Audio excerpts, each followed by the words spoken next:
I'm Crystal. I am videoing from my flat at 6 Lansdowne Court. Opposite is Old Road Car Park. It is 7:30 this morning on the 11th of October 2018. I've had to get up early because I have to go to appointments at the Medway Maritime Hospital Neurology for 10:30. I don't mind telling you that I feel bloody awful.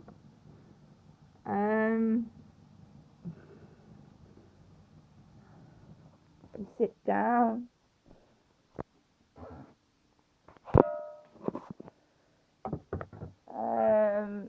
Yesterday I went to Chatham Library after I'd been to Sainsbury's and Wilkinson and the NatWest Bank. When I went into Sainsbury's, as I was going towards the self-service checkouts, a staff member called Sue muttered under her breath, but loud enough for me to hear it, "Stinky is in here again." I did notice that the chap that goes in the library, that I say he's called Norris, his voice sounds like Norris off of Coronation Street, he was in there, a small bearded man with a jumper on, and sometimes he's got really dirty trousers on. Anyway, as it was said near me, I took offence to that. I didn't say anything to the woman, but then she came to the checkouts near me and started smiling. I just left it. I just know somebody wants me to get cross, and that is provocation when someone does that, because it does make you feel angry. But no, I reported it online instead when I went into the library. That's unacceptable behaviour from a member of staff. That is really rude. So I walked out of there and I'd been into Wilkinson with my Wilco bag, and I got some forks,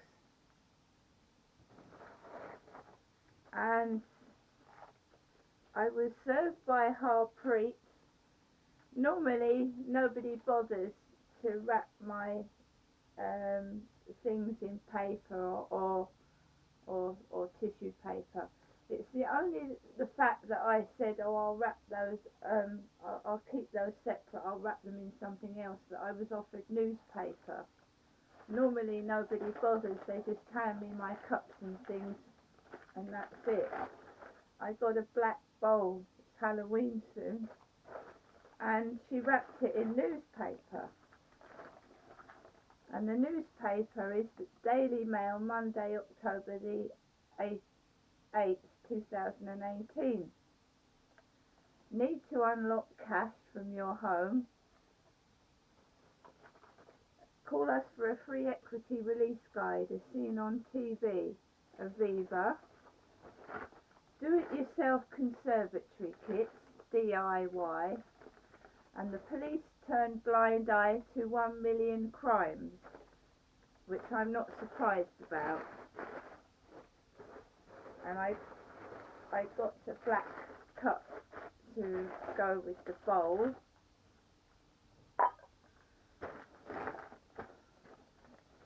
Char cheating. And that was Monday, the October the 8th.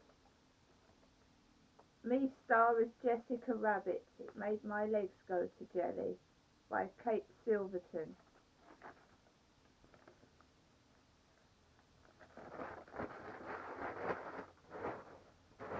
So that, as Dr. Lupin said, as I've been shopping, was all I really bought.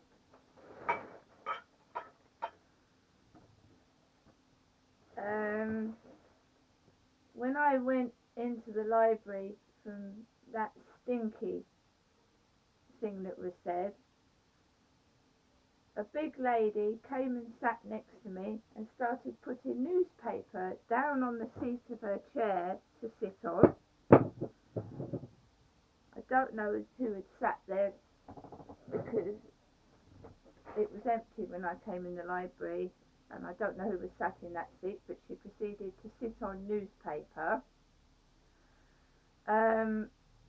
Usually when I go into the library, everybody goes out. So yes, when I walked in, the library was quite busy, and then people started vacating.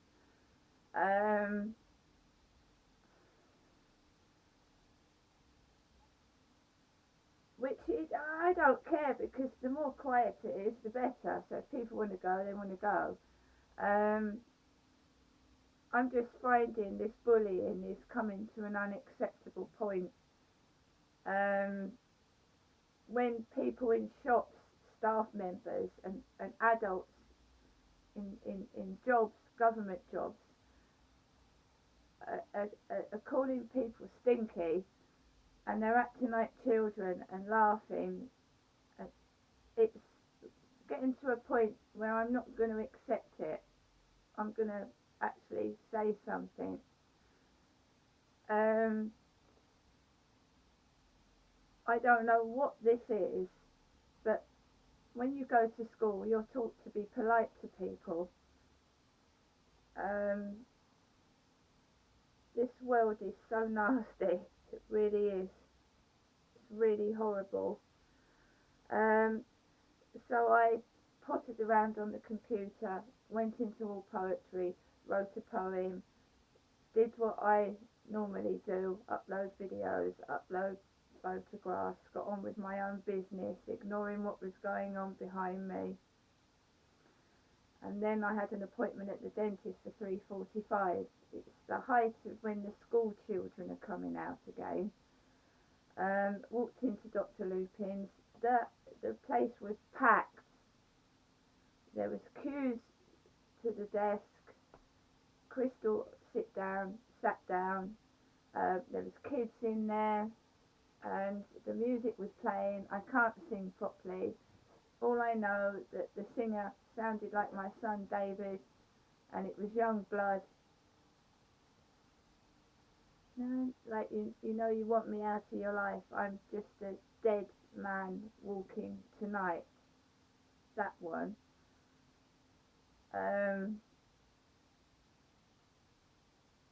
So eventually I was called up to room 2, which is Dr. Ashley Lupin's surgery.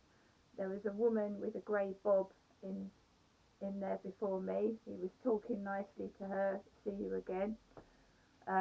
Dr. Lupin answered room 2 door. I went in.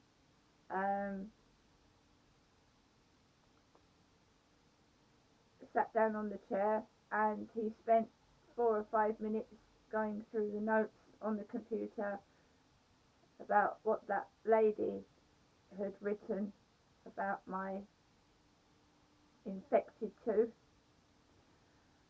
He did not x-ray the tooth. He did not check to see if the infection is gone. He prodded my tooth, because I said my tooth is still sore. It hurts when I chew on food. So he tapped it hard with a metal instrument, which made the pain worse, and he prodded it with a metal implement. Basically, it needs a crown on it, and I'm worried that it's going to split and go brittle, but that's obviously too much money, so it's just been left as it is. He told me that he was going to refer me back to the Medway Maritime Hospital, the Oral Max Fax, as they call it. The receptionist couldn't find the address or the number of the department. He told me they were short-staffed. They weren't going to contact the hospital today, but they were going to do it tomorrow morning.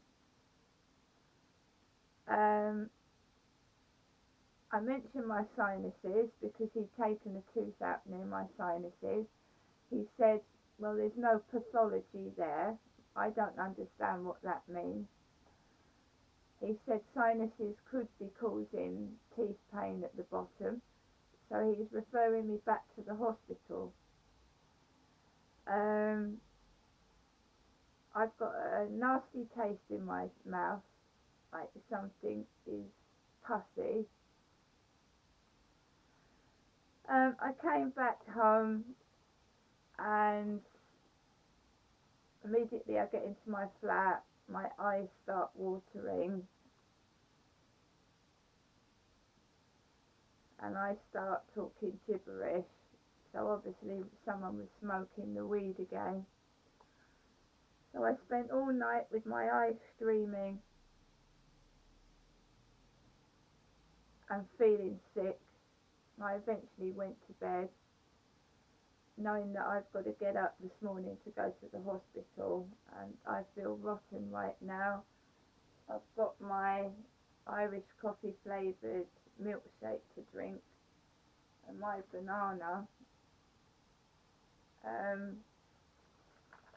but it seems my whole life is just this thing about the devil. And my dad, like, whether it was told to me as a joke, but my dad is the devil. He gets women pregnant, and I suppose now he's stinky. There was a heavily pregnant woman in the dentist yesterday. She was heavily pregnant. So this story that I was spun in 2008 is still carrying on in 2018, and I still feel really unwell, and I still miss my adopted son.